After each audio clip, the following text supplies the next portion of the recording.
साथियों, board exam 2022 के लिए कक्षा 12 सब्जेक्ट केमिस्ट्री के चैप्टर नंबर 6 तत्वों के निष्कर्षण के सिद्धांत एवं प्रक्रम के मोस्ट इम्पोर्टेंट क्वेश्चन आपके लिए आपके एम के बूस्टर यूट्यूब चैनल पे।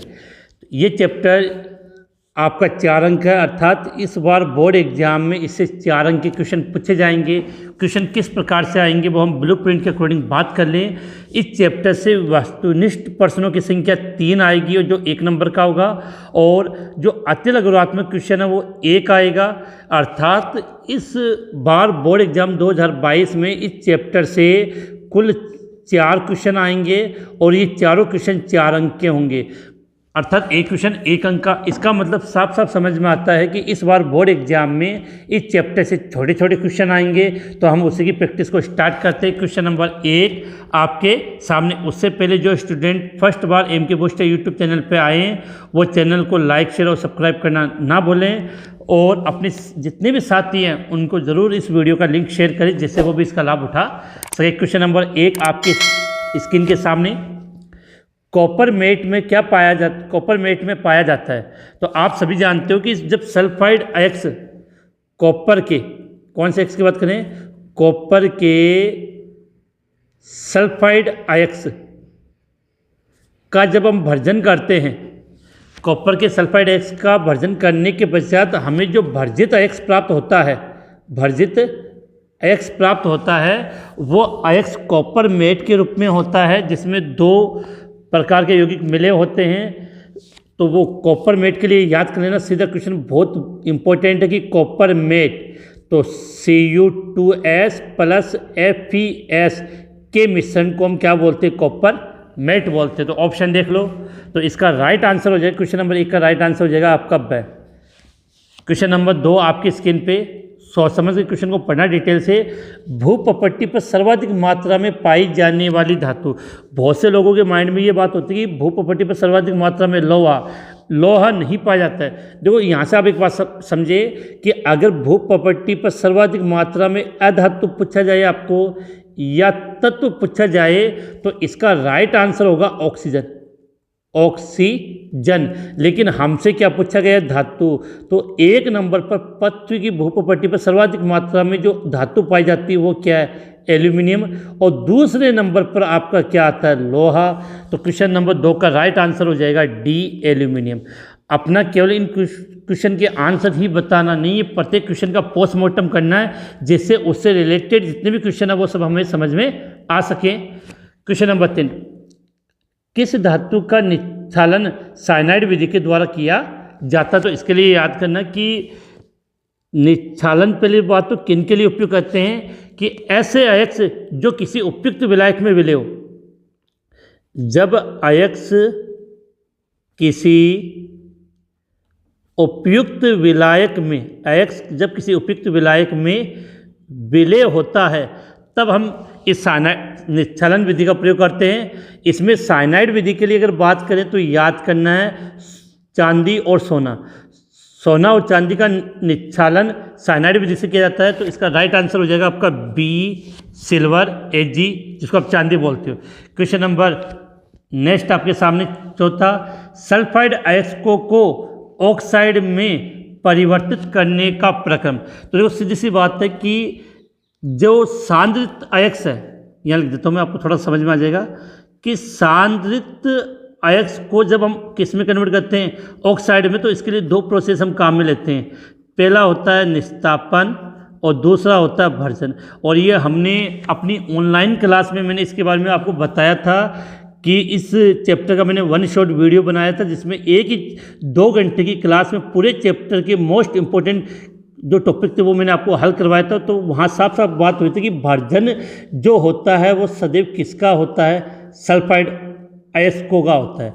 अर्थात सल्फाइड अयस्कों को ऑक्साइड में परिवर्तित करने वाली जो प्रक्रिया है वो क्या कहलाएगी? आपकी भर्जन कहलाएगी। तो इसका राइट आंसर क्या हो जाएगा? B, right answer B. अब आपको यहाँ एक इंपॉर्टेंट बात बता दूँ कि वीडियो की डिस्क्रिप्शन में आपको इस चैप्टर के मोस्ट इम्पोर्टेंट टॉपिकों का जो वीडियो है वो उसका लिंक वीडियो के डिस्क्रिप्शन में मिल जाएगा। अगर अभी तक आपने उस क्लास को नहीं देखा तो जरूर अटेंड कर ले। इसके अलावा राजस्थान के सभी डिस्ट्रिक्ट के व्हाट्सएप ग्रुप जिले वाइज वीडियो के डिस्क्रिप्शन में उनका लिंक डाल दिया है। बोर्ड एग्जाम पास में आ चुकी है, तो आप जिस डिस्ट्रिक्ट के हो उसके व्हाट्सएप ग्रुप को आप ज्वाइन कर लेना। क्वेश्चन नंबर 5 आपकी स्क्रीन के सामने, कॉपर के धातु क्रम में FeO की अशुद्धि को हटाने के लिए प्रयुक्त किया जाने वाला गालक। देखो सबसे पहली बात समझनी है कि पहला क्वेश्चन तो आपको ये याद होना चाहिए कि कॉपर के धातु क्रम में अशुद्धि किसकी होती है? FeO। FeO क्या धातु ऑक्साइड है, तो धातु ऑक्साइड होने का मतलब इसकी प्रकृति कैसी होगी? क्षारीय। तो जब अशुद्धि क्षारीय है तो सीधी सी बात याद होना चाहिए, जो गालक मिलाया जाता है वो क्या मिलाया जाता है? अम्लीय। और अम्लीय गालक के रूप में हम किसका प्रयोग करते हैं? SiO2 का। तो बहुत इंपॉर्टेंट क्वेश्चन है कि कॉपर के धातु क्रम में FeO की अशुद्धि मिलाने के लिए, FeO की अशुद्धि को हटाने के लिए गालक के रूप में अम्लीय SiO2 मिलाया जाता है। फिर क्वेश्चन नंबर 6 आपकी स्क्रीन के सामने, निम्न में से कौन सा मेलेकाइट अयस्क है? मेलेकाइट, तो पहले बात तो ये क्लियर होना चाहिए, मेलेकाइट कौन सी धातु का अयस्क होता है? कॉपर का अयस्क है, कॉपर का अयस्क है। और कौन सा अयस्क है कॉपर का? कार्बोनेट वाला अयस्क है। कौन सा है? कार्बोनेट वाला। तो देख लो, तो इसका राइट आंसर हो जाएगा CuCO3.CuOH2। आप सभी को एक विशेष बात बता दूं कि इस क्वेश्चन को हल कराते समय भी जो साथ में बातें बता रहा हूँ वो काफ़ी महत्वपूर्ण है, इनको आप अलग से नोट कर ले, क्योंकि आप जब बोर्ड एग्जाम देने जाओगे तो यहाँ से आपको काफ़ी क्वेश्चन आपको एज इट इज मिल जाएंगे। इसके बाद हम बात करते हैं क्वेश्चन नंबर 7 की तरफ। क्वेश्चन नंबर 7 आपके सामने, एलिंगम आरेख को ध्यान में रखते हुए निम्न में से कौन सी धातु का उपयोग एल्यूमिना के अपचयन के लिए किया जाता है? तो इसका राइट आंसर हो जाएगा आपका मैग्नीशियम। इस तरह क्वेश्चन बोर्ड एग्जाम में पूछ लिए जाते हैं। अगला, निम्न में से किस धातु का शोधन मांड प्रक्रम के द्वारा किया जाता है? तो ये सभी ने याद कर लिया कि जो मांड प्रक्रम के द्वारा शोधन किया जाता है वो किस धातु का किया जाता है? निकिल धातु का, जिसमें इसकी क्रिया कार्बोनिल के साथ करवाते हैं तो कंपाउंड बनता है NiCO4, और जिसको उच्च ताप पर गर्म करते हैं तो Na+4CO प्राप्त, मतलब शुद्ध निकिल हमें प्राप्त होता है। तो बिल्कुल क्लियर होना चाहिए कि मांड प्रक्रम के द्वारा कौन सी धातु? निकिल। तो राइट आंसर इसका क्या हो जाएगा? C। अगला क्वेश्चन, नीलम व रूबी में क्रमशः दोहरे स्थान की अशुद्धि मिली होती है। आप सभी को एक समझा दूं कि वस्तुनिष्ठ क्वेश्चन का मतलब केवल ABCD ही नहीं होता, ABCD वाले नहीं होते, जो रिक्त स्थान की पूर्ति करें वो भी वस्तुनिष्ठ क्वेश्चनों में आते हैं। तो जरूरी नहीं क्वेश्चन ऐसा पूछा जाए, डायरेक्ट आपसे ये भी पूछ सकता है नीली व रूबी में क्रमशः और अशुद्धि होती है, पूछ सकता है, जरूरी नहीं ABCD के रूप में ही आपको ये सवाल दे। तो पहली बात देखना कि जो नीलम और रूबी होते हैं वो आपके Al2O3 के अयस्क होते हैं, Al2O3 के रतन होते हैं। अब सीधी सी बात याद करनी है कि जो नीलम और रूबी है वो क्या होते हैं? रतन होते हैं आपके। और बिल्कुल क्लियर होना चाहिए कि जो Al2O3 में यदि कोबाल्ट धातु की अशुद्धि मिले तो उसको हम क्या बोलते हैं? नीलम। और रूबी धातु की अशुद्धि मिले तो उसको हम क्या बोलते हैं? क्रोमियम। तो क्रमशः देखना, तो इसका राइट आंसर क्या हो जाएगा? B, कोबाल्ट व क्रोमियम। इसके बाद आपका नेक्स्ट क्वेश्चन आपकी स्क्रीन के सामने कि क्रायोलाइट किसका अयस्क होता है? तो क्रायोलाइट का फॉर्मूला क्या होता है आपका? Na3Al(F6). तो सीधी बात है किसका अयस्क हो गया? एल्यूमिनियम का।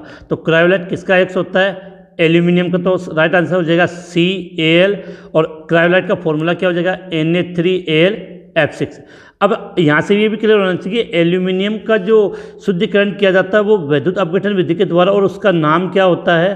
होल्ट हेराल्ट प्रक्रम के द्वारा, होल्ट हेराल्ट प्रक्रम के द्वारा। इसके बाद नेक्स्ट क्वेश्चन आपकी स्क्रीन के सामने, जिंक के अयस्क केलामाइन का सूत्र होता है। तो पहले बात तो अपनी ये क्लियर होना चाहिए कि जो केलामाइन है वो कौन सी धातु का अयस्क होता है? जिंक धातु का। और केलामाइन का फॉर्मूला होता है आपका ZnCO3।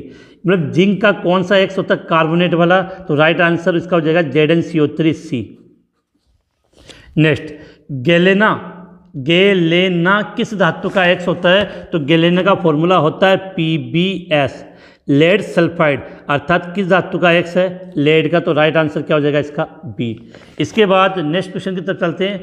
अर्धचालकों का शोधन किस विधि के द्वारा किया जाता है? काफ़ी महत्वपूर्ण और इम्पोर्टेंट क्वेश्चन है।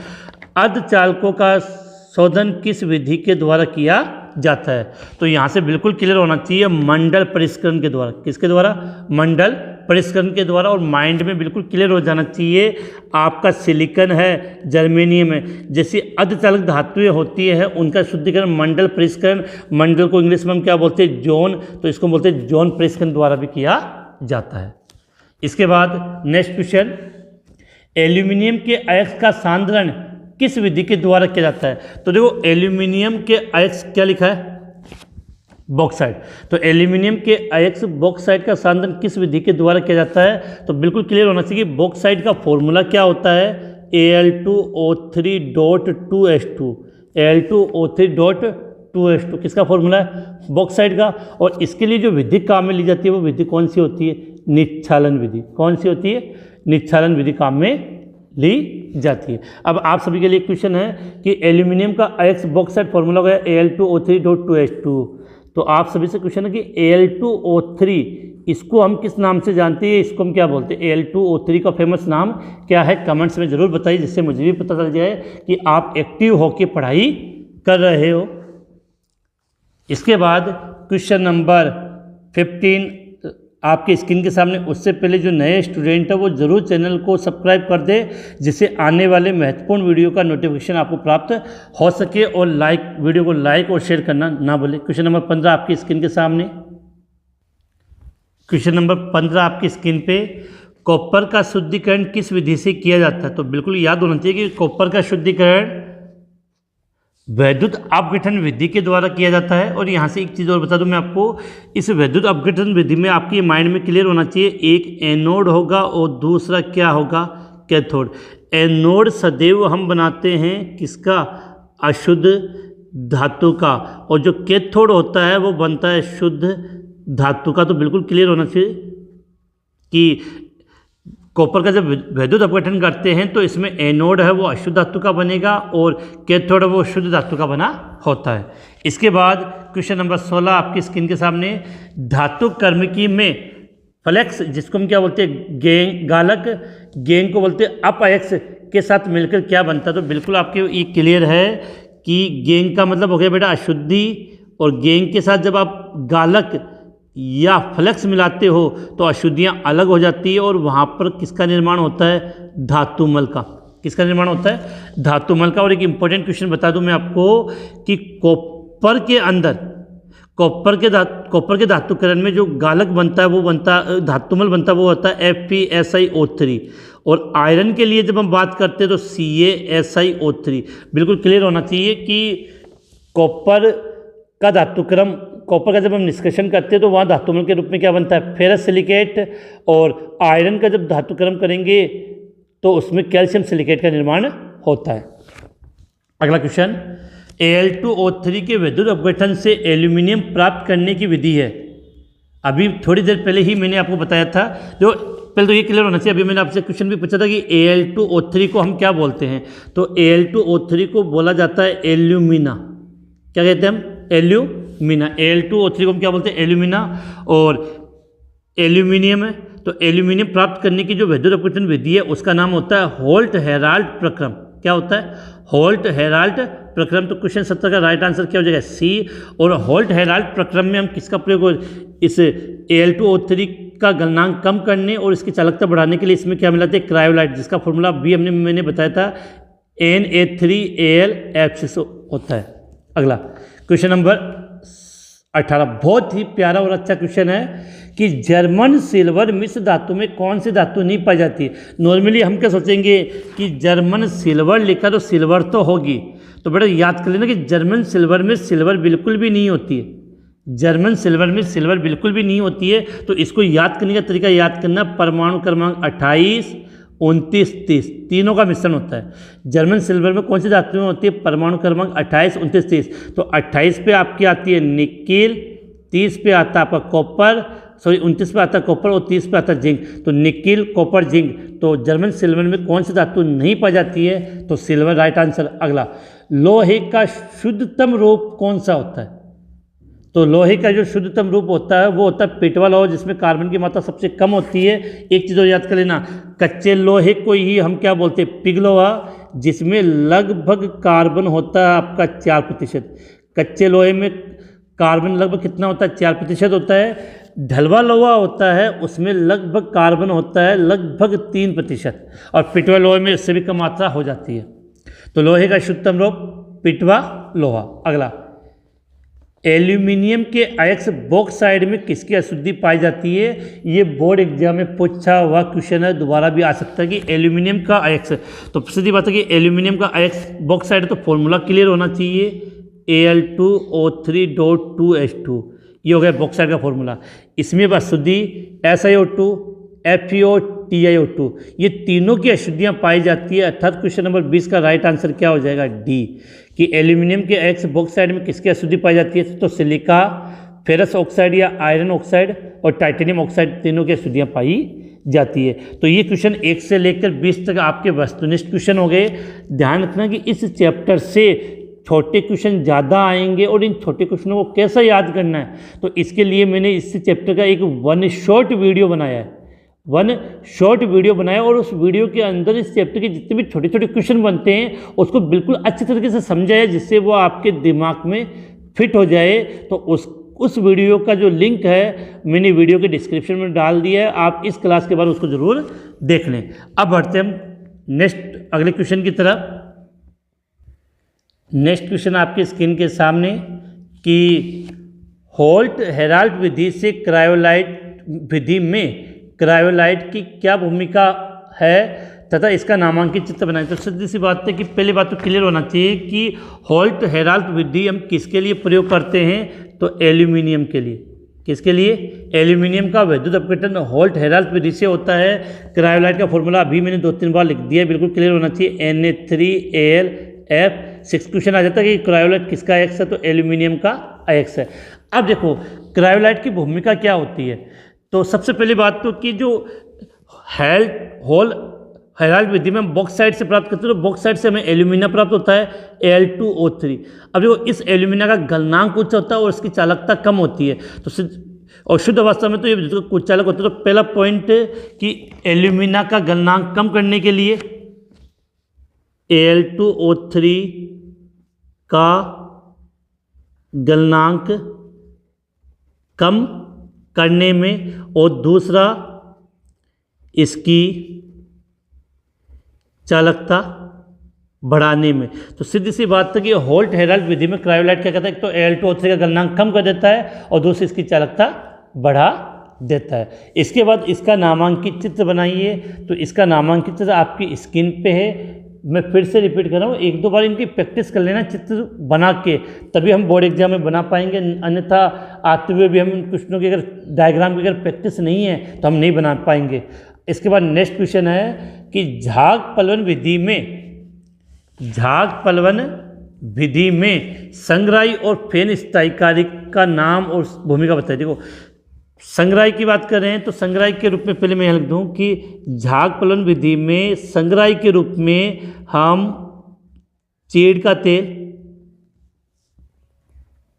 वसा अम्ल या सोडियम या पोटेशियम एथिल जेनथेट का प्रयोग करते हैं। संग्राही के रूप में चीड़ का तेल, वसा अम्ल, सोडियम या पोटेशियम एथिल जेनथेट का प्रयोग करते हैं। जो अयस्क के कणों की कार्य क्या भूमिका देख लो, इसकी भूमिका क्या है। तो जो अयस्क के कणों की अक्लेदनीयता को बढ़ाता है। दूसरा है फेन स्थायीकारी,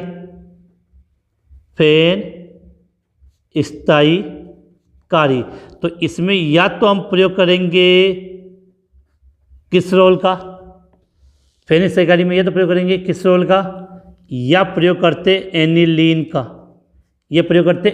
का, ये क्या करते फेन स्थायी अर्थात झाग बढ़ाने में इनकी सहायता करते हैं। झाग बढ़ाने तथा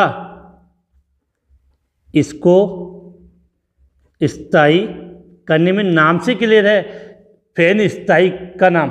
अब यहाँ से एक बात बिल्कुल क्लियर कर लेना कि झाग पलवन विधि कौन से एक्सको के लिए काम में जाती है, बिल्कुल क्लियर होना चाहिए। बहुत बार क्वेश्चन पूछा गया एग्जाम में सल्फाइड अयस्को के लिए।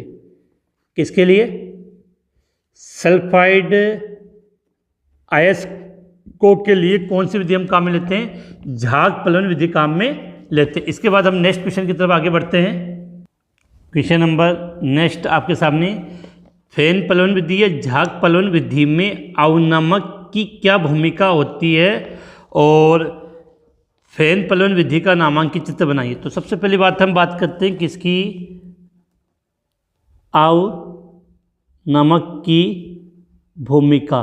तो सीधी सी बात याद करनी कि दो सल्फाइड अयस्कों को अलग करने के लिए सीधी सी बात क्या लिखनी है आपको कि दो सल्फाइड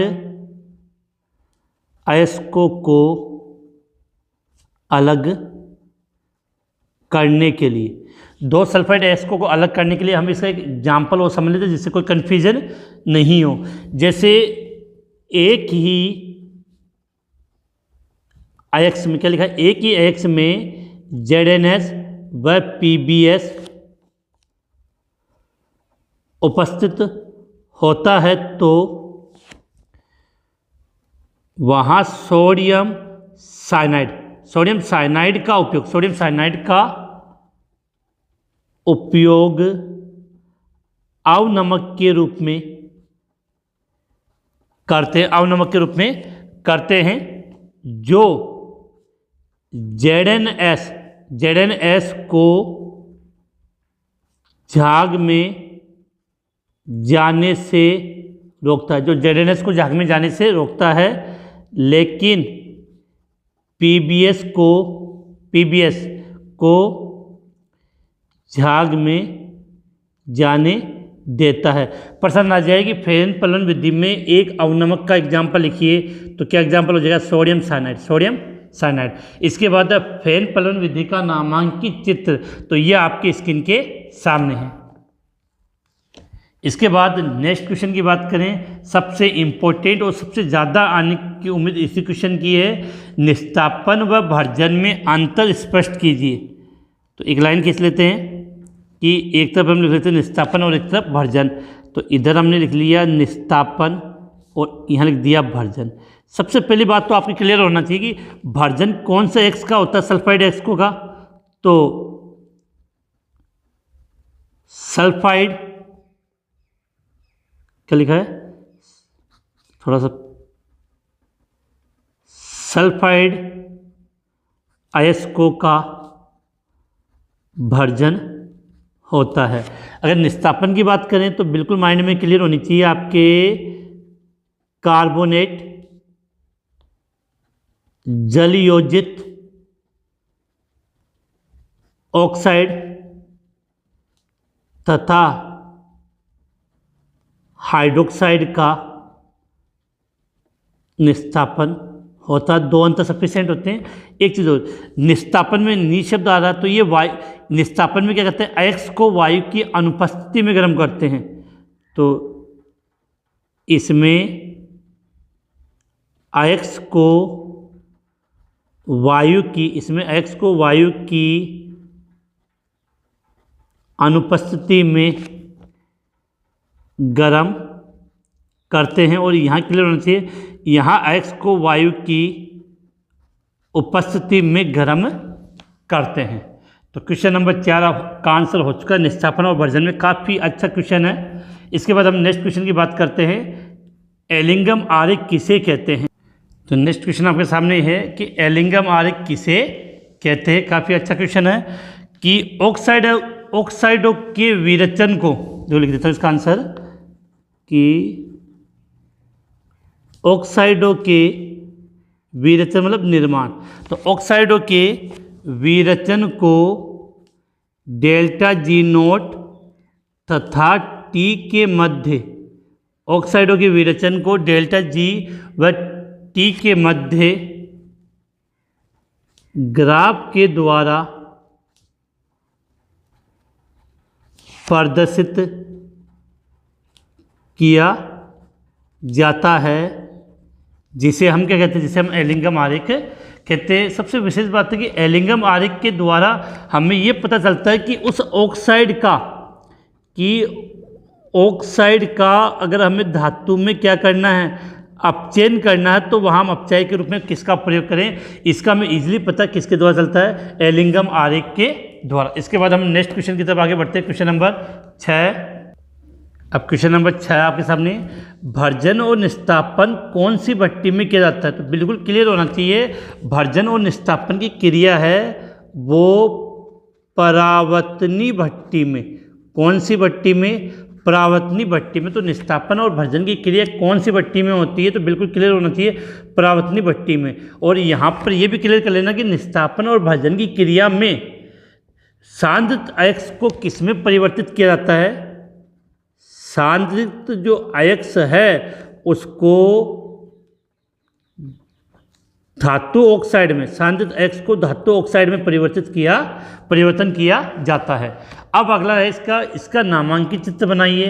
तो नामांकित चित्र आपके स्क्रीन पर है, उसका आप स्क्रीनशॉट ले लीजिए जिससे आपको इजीली प्रैक्टिस कर सको बनाने की। नेक्स्ट क्वेश्चन, निम्न मिश्र धातुओं का संगठन लिखे। तो जो सबसे पहले बात तो ये क्लियर होनी चाहिए कि पीतल धातु बनी किससे होती है? तो ये आपके कॉपर प्लस जिंक से बनी होती है। पीतल धातु कौन सी दो धातु से बनी? तो copper plus zinc. German silver की बात करते हैं तो इसके लिए आप याद कर लेना बिल्कुल, इसमें कॉपर भी होगा, जिंक भी होगा और साथ में निकल होता है। हाँ, लेकिन देखना जर्मन सिल्वर में सिल्वर नहीं होता है। अब जो संगठन पूछा तो इनकी प्रतिशत मात्रा लिखनी, तो पीतल में लगभग 60% कॉपर होता है और 40% क्या होता है? जिंक होता है। जबकि जर्मन सिल्वर की बात करें तो उसमें जर्मन सिल्वर में 25 से 30% कॉपर, 25 से 30% जिंक और आपका 40 से 50% निकल होता है। तो संगठन बिल्कुल याद होना चाहिए। अब हम बात करें कि नेक्स्ट क्वेश्चन की बात, अगर यहीं पर एक चीज़ बता दूं मैं आपको, कांसा भी अपने दे रखा है। कांसा में क्या होता है? तो कांसा में कॉपर प्लस 3 मिला होता है। कॉपर प्लस 3 मिला होता है किसमें? कांसा के अंदर। अगला क्वेश्चन है कि नीलम व रूबी रत्न में किसकी अशुद्धि होती है? तो ये क्वेश्चन मैंने आपको थोड़ी देर पहले ही करवाया था कि नीलम के अंदर किसकी अशुद्धि होती है? कोबाल्ट धातु की, और रूबी के अंदर क्रोमियम धातु की अशुद्धि होती है। तो इसको आंसर को आप इस प्रकार से भी याद कर लेना, जब Al2O3 में कोबाल्ट की अशुद्धि, तब तो हम उसको क्या बोलेंगे? नीलम। और जब Al2O3 में क्रोमियम की अशुद्धि होती है तब उसको हम क्या बोलते हैं? रूबी। क्या बोलेंगे? रूबी। इसके बाद नेक्स्ट क्वेश्चन आपके सामने, क्वेश्चन नंबर 9, हेमेटाइट के प्रगलन हेतु किस भट्टी का प्रयोग किया जाता है? तो सबसे पहले बात कि हेमेटाइट कौन सी धातु का अयस्क है? लोहे का। तो हेमेटाइट का फॉर्मूला क्या होता है? Fe2O3। Fe2O3। तो इसका प्रगलन करते तो प्रगलन के लिए किस भट्टी का प्रयोग करते? तो सीधी सी बात बिल्कुल क्लियर होना चाहिए, आपके मोटे मोटे अक्षरों में लिख देता हूँ यहाँ पे, वात्या भट्टी। क्या लिखा हमने? वात्या भट्टी। तो हेमेटाइट के प्रगलन हेतु किस भट्टी का प्रयोग करते हैं? तो इसका राइट आंसर हो जाएगा वात्या भट्टी का हम प्रयोग करते हैं। अगला इसका नामांकित चित्र बनाइए। तो इसका जो नामांकित चित्र है वो आपके स्क्रीन के सामने है, आप इसका स्क्रीनशॉट लेके इसको पढ़ सकते हो। ध्यान रखें, सभी स्टूडेंटों को बता दूं कि इन इम्पोर्टेंट क्वेश्चनों को बनाने के लिए मैंने अपनी एनसीईआरटी जो अपनी किताब उसके चैप्टर 6 की लाइन टू लाइन पढ़ी, और बिल्कुल इन क्वेश्चनों में से काफ़ी क्वेश्चन आपको बोर्ड एग्जाम में एज इट इज मिल जाएंगे। इसके बाद क्वेश्चन नंबर 10 कि FeO प्लस SiO2 की क्रिया से क्या बनता है? जो पहले तो हम इसकी रिएक्शन समझते हैं कि FeO प्लस SiO2, तो क्या बन जाएगा इसका? FeSiO3। देखो एक Fe था, लिख दिया, फिर एक Si आ गया। अब देखो एक और दो कुल कितने हुए? 3। तो इसको हम क्या बोलते हैं? Ferrous silicate. और फेरस सिलिकेट रियल में होता क्या है? ये धातु मल है। क्या धातु मल। अब देखो सुनना विशेष बात है कि SiO2 को आप क्या बोलते हो, सिलिका। अब ये रिएक्शन आई कहाँ से, वो भी अपने माइंड में क्लियर होना चाहिए कि जब कॉपर धातु क्रम में FeO की अशुद्धि पाई जाती है, FeO की अशुद्धि पाई जाती है, जिसको दूर करने के लिए उसमें गालक के रूप में SiO2 मिलाते हैं, तो वहाँ पर फेरस सिलिकेट FeSiO3 किसके रूप में बनता है, धातुमल के रूप में बनता है। तो इसमें तो केवल इतने पूछे कि उपरोक्त अभिक्रिया में A का रासायनिक सूत्र तो FeSiO3 जिसको हम धातुमल कहते हैं। इसके बाद अब हम बात करते हैं अपने नेक्स्ट क्वेश्चन की तरफ। तो नेक्स्ट क्वेश्चन है कॉपरमेट किसे कहते हैं। तो पहले तो आपको सीधा कॉपरमेट का फॉर्मूला माइंड में क्लियर कर लेना, FCU2S प्लस FeS, इसके मिश्रण को हम क्या बोलते हैं, कॉपरमेट। Cu2S प्लस FeS के मिश्रण को हम कॉपरमेट कहते हैं। अब इसके लिए लैंग्वेज के रूप में क्या लिखेंगे कि कॉपर के सल्फाइड अयस्कों के भर्जन के बाद प्राप्त भर्जित अयस्क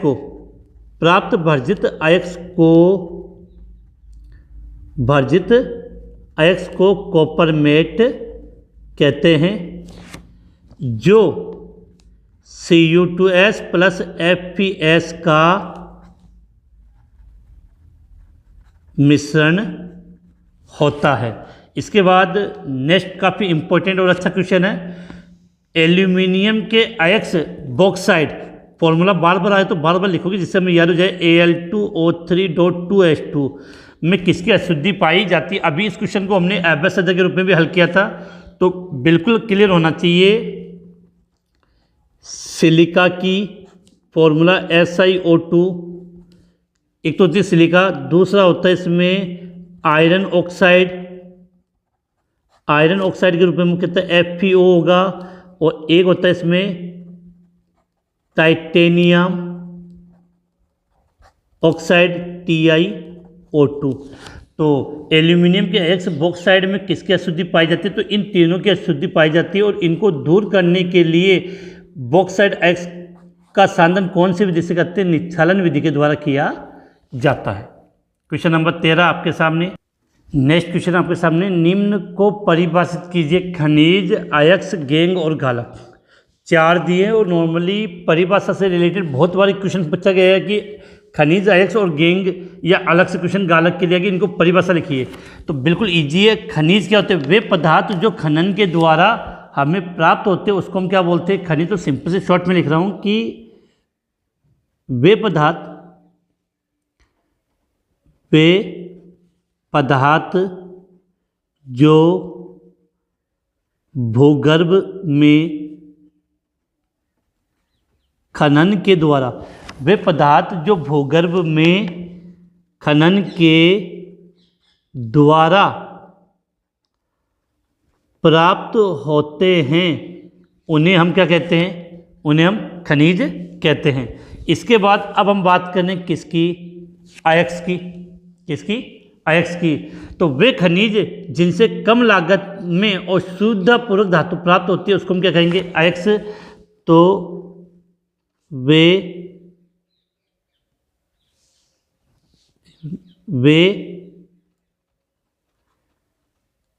खनिज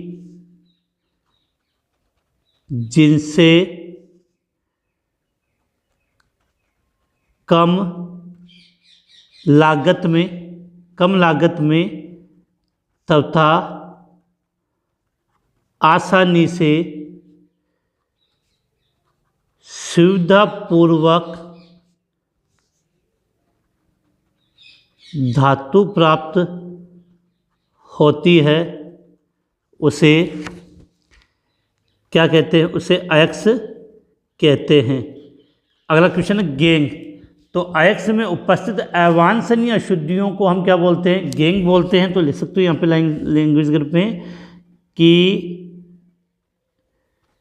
आयक्स में क्या लिख रहे हैं हम, आयक्स में उपस्थित अवांछनीय, आयक्स में उपस्थित अवांछनीय अशुद्धियों को क्या कहते हैं, गैंग कहते हैं। अगला अच्छा प्रश्न है, गालक क्या होता है? वे पदार्थ जो अशुद्धियों को धातुमल के रूप में अलग कर देते हैं उन्हें हम क्या कहते हैं, गालक। तो वे पदार्थ जो आयक्स में उपस्थित, वे पदार्थ जो आयक्स में उपस्थित अशुद्धियों को, एक्स में उपस्थित अशुद्धियों को धातुमल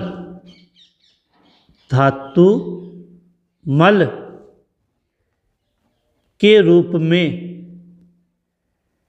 अलग कर देते हैं उन्हें क्या कहोगे, उन्हें गालक कहते हैं। अगला क्वेश्चन है,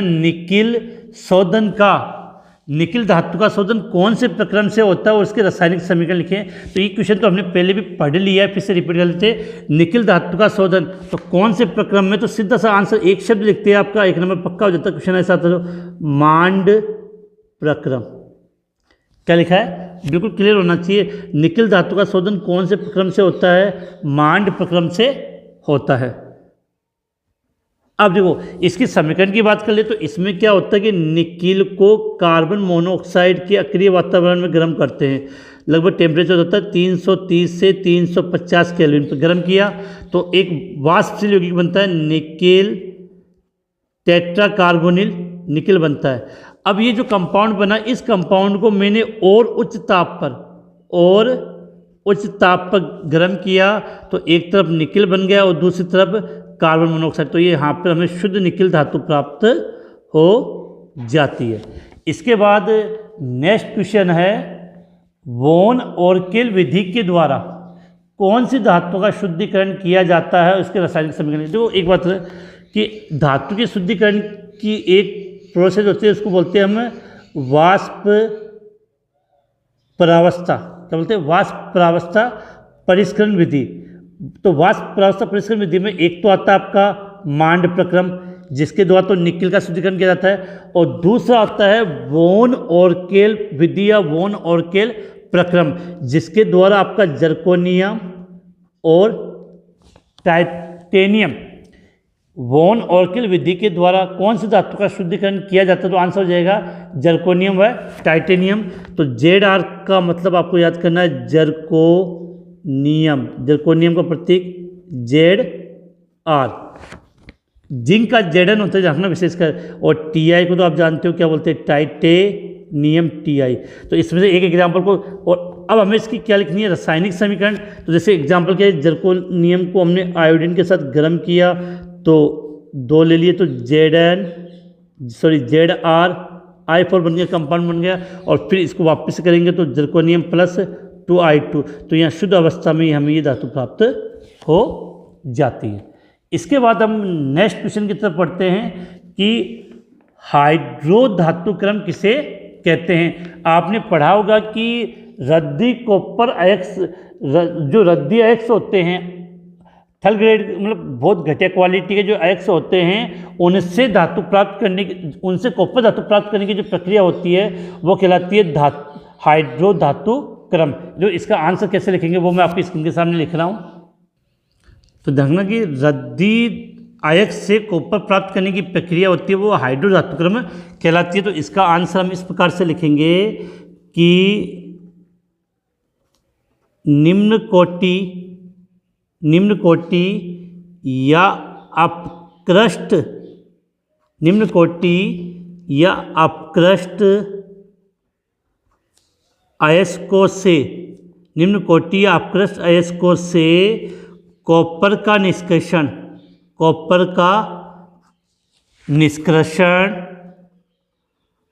हाइड्रो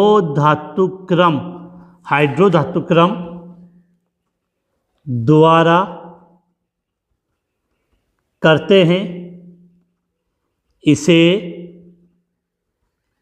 अम्ल या जीवाणु, इसे अम्ल या जीवाणु से निच्छालित करते हैं, इसे अम्ल या जीवाणु से निच्छालित करते हैं तथा Cu2 plus ion, Cu2 plus ion युक्त विलयन की रद्दी लोहे या H2 से क्रिया कराते हैं या क्रिया करते हैं। इक्वेशन में समीकरण लिख रहा हूँ, Cu2 प्लस H2 तो आपका बन जाएगा Cu प्लस 2H प्लस, ये रिएक्शन है तो ये जलीय विलयन में होगा, ये सॉलिड स्टेट में प्राप्त हो जाएगा, ये गैस के रूप में और ये एक्यू के रूप में। क्लियर है? तो बिल्कुल क्लियर होना चाहिए। निम्न कोटि या अपकृष्ट अयस्कों से कॉपर धातु का निष्कर्षण क्या कहलाता है? आपका हाइड्रो धातुक्रम कहलाता है। इसके बाद नेक्स्ट क्वेश्चन की बात करते हैं, एनोड पंख क्या होता है? एनोड पंख क्या होता है और इसमें कौन सी अशुद्धियां पाई जाती? काफी अच्छा क्वेश्चन है ये। देखो एनोड पंख के लिए मेन क्वेश्चन तो ये पूछा था कि कौन सी अशुद्धियां एनोड पंख में पाई जाती है। तो यहाँ से आप एक चीज़ समझने की कोशिश करें कि जब कॉपर धातु का शुद्धिकरण कौन सी विधि से किया जाता है? वैद्युत अपघटन विधि के द्वारा किया जाता है। तो इसके अंदर जो एनोड होता है वो बनता है आपका अशुद्ध धातु का, और जो कैथोड बनेगा, कैथोड जो इसमें बनता है वो बनता है आपके शुद्ध धातु का। और उसी लवण का विद्युत अपघट्य होता है। जब सेल में विद्युत धारा प्रवाहित करते हैं तो एनोड होगा वो Cu2 प्लस आयन के रूप में घुलने लग जाता है और ये Cu2 प्लस आयन विलयन में चले जाते हैं। लेकिन इस एनोड जो अशुद्ध धातु का बना होता है, इसमें जो अशुद्धियाँ होती है वो इस एनोड के नीचे जमा हो जाती है। ऐसे लिख लो कि अशुद्धियाँ एनोड के नीचे जमा हो जाती है, जिसे एनोड पंख कहते हैं। अब क्वेश्चन ये पूछा गया इसमें आगे कि इसमें कौन सी अशुद्धियाँ पाई जाती है। ये तो ये बिल्कुल क्लियर होना चाहिए कि एक तो एंटीमनी, एंटीमनी क्या लिखा? Antimony, selenium, antimony, selenium, tellurium, चांदी और सोना, ये अशुद्धियाँ एनोड पंख के रूप में एनोड के नीचे जमा हो जाती है। इसके बाद नेक्स्ट क्वेश्चन की तरफ आगे बढ़ते हैं। नेक्स्ट क्वेश्चन आपके सामने, कच्चा लोहा और ढलुआ लोहा किसे कहते हैं और इनमें कार्बन की कितने प्रतिशत मात्रा होती है? बात मैंने आपको बताई थी। देखो प्रगलन से प्राप्त लोहे को कच्चा लोहा कहते हैं और उसको वायु के गर्म झोंकों में गर्म करके ढाला जाता है, उसको बोलते हैं ढलुआ लोहा। तो इसके लिए हम एक ये लैंग्वेज के रूप में ये लाइन लिख सकते हैं कि प्रगलन से प्राप्त लोहे को कच्चा लोहा कहते हैं, जिसमें 3% लगभग है, लगभग सॉरी 3 ही 4 होता है, जिसमें लगभग 4% कार्बन होता है।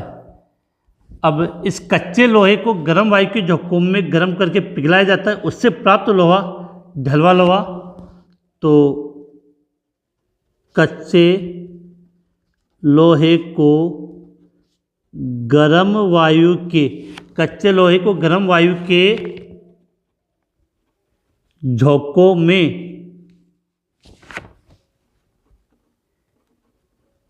पिघलाकर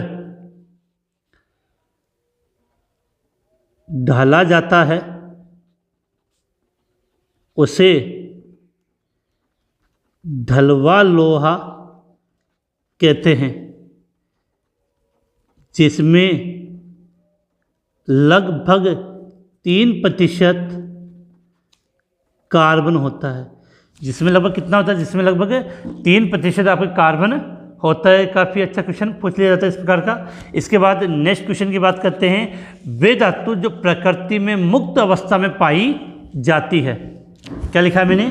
कि वे धातुएं जो प्रकृति में मुक्त अवस्था में फ्री स्टेट में पाई जाती है। तो सिंपल सा आंसर है सोना, गोल्ड जिसको बोलते हैं, एक तो Au, दूसरा प्लेटिनम। ये मुख्यतः अयस्क के रूप में नहीं पाई जाती है। प्लेटिनम मतलब Pt, फिर लिख दो प्लेटिनम। ठीक है। इसके बाद नेक्स्ट क्वेश्चन आपका, कॉपर के विद्युत अपघटनी शोधन की विधि में एनोड और कैथोड पे होने वाली क्रिया। तो मैंने कह दिया कि एनोड जो बना होता है वो किसका बना होता है? बिल्कुल बार बार पढ़ने से अच्छे से याद हो जाता है, अशुद्ध धातु का। और आपका जो कैथोड है वो बना होता है शुद्ध धातु का। लेकिन दोनों के दोनों किसके बने होंगे? कॉपर के ही होते हैं। अब एनोड पर क्या होता है? ऑक्सीकरण।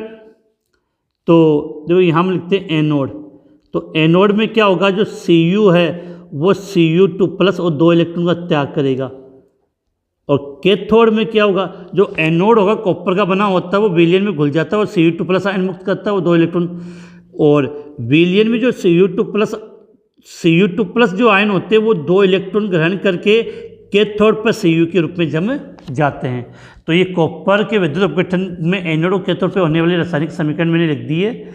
इसके बाद अगला क्वेश्चन आपसे पूछा गया है, आयरन के धातु क्रम में कैल्शियम ऑक्साइड की क्या भूमिका होती है? तो सबसे पहली बात रखना, कैल्शियम ऑक्साइड उसमें गालक के रूप में कार्य करता है। कि कौन से किसके रूप में? गालक के रूप में। वो धातु ऑक्साइड है तो ये कौन सा गालक कार्य करता है?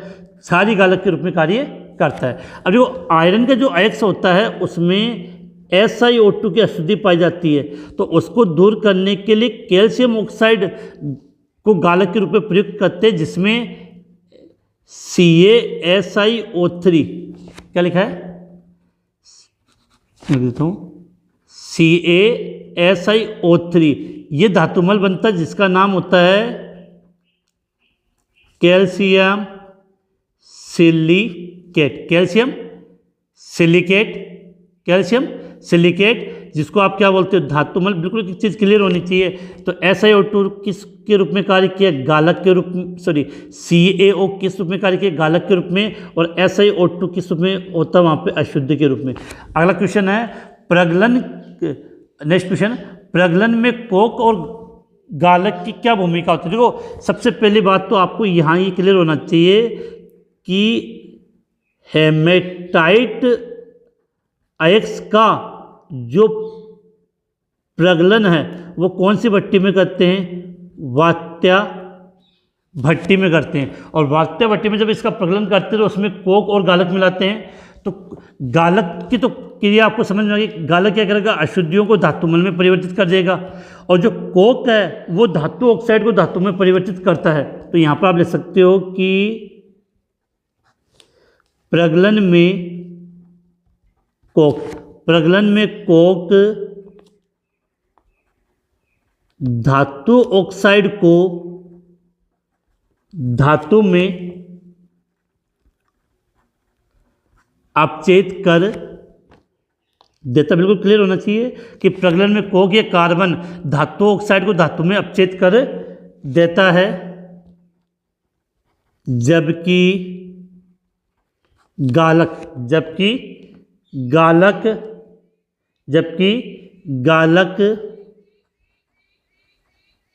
अशुद्धियों से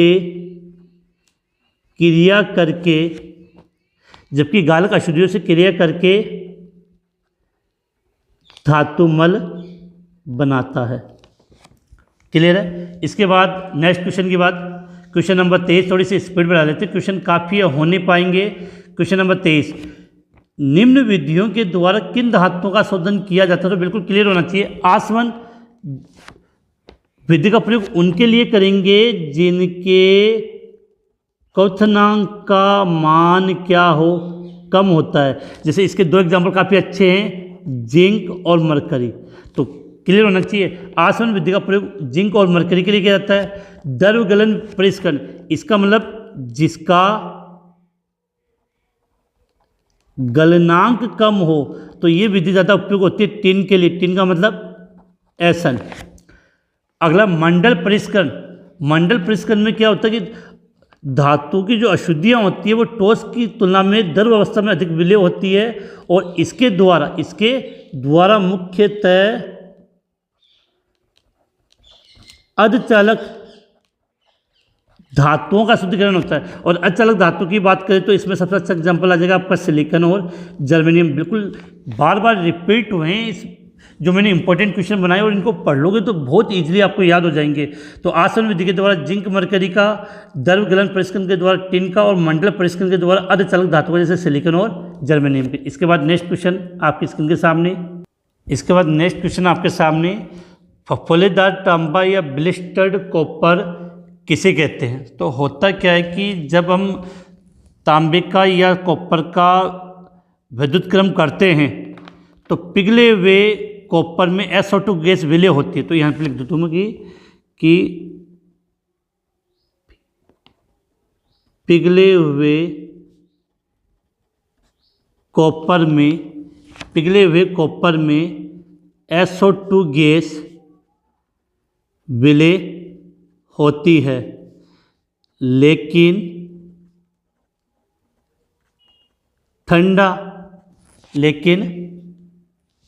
ठंडा होने पर SO2 गैस बाहर निकलती है, जिससे सतह पर फफोले पड़ जाते हैं।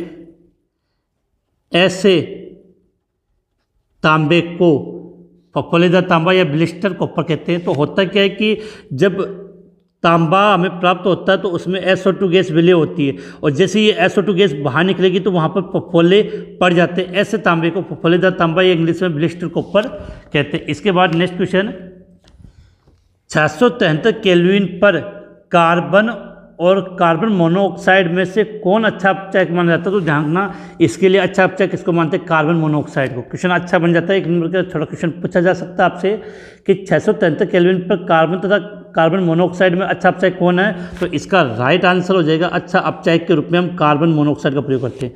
और इसी का जस्ट अपोजिट क्वेश्चन आपको दे दिया कि कार्बन और कार्बन मोनोऑक्साइड में जिंक ऑक्साइड के लिए अच्छा अपचायक कौन है? तो इसका राइट आंसर होगा आपका कार्बन, देखना कोक।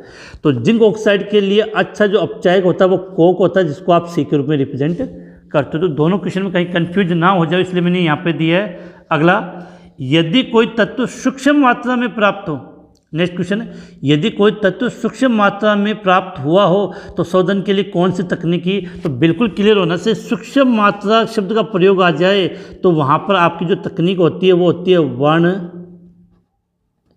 लेखकी। इंग्लिश में क्या बोलते हैं इसको? क्रोमेटोग्राफी। वर्ण लेखकी या क्रोमेटोग्राफी विधि का प्रयोग करेंगे। तो कोई भी तत्व यदि सूक्ष्म मात्रा में प्राप्त हुआ हो तो उसके लिए वर्ण लेखकी या क्रोमेटोग्राफी विधि के द्वारा उसका शोधन किया जाता है। नेक्स्ट क्वेश्चन, यदि किसी तत्व में उपस्थित अशुद्धियों के गुण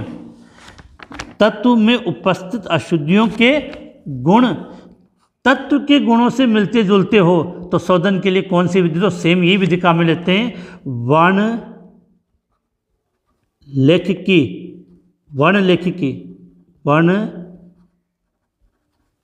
लेखकी या क्रोमेटोग्राफी विधि।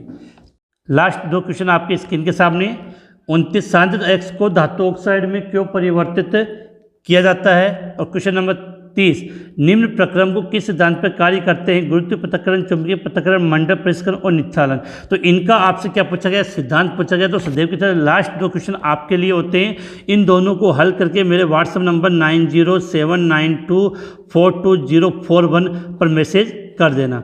और इन सभी क्वेश्चनों को अगर आपको ईजिली याद करना समझना है तो वीडियो के डिस्क्रिप्शन में इस चैप्टर का 1 शॉर्ट वीडियो दिया गया, आप उसको देख लोगे।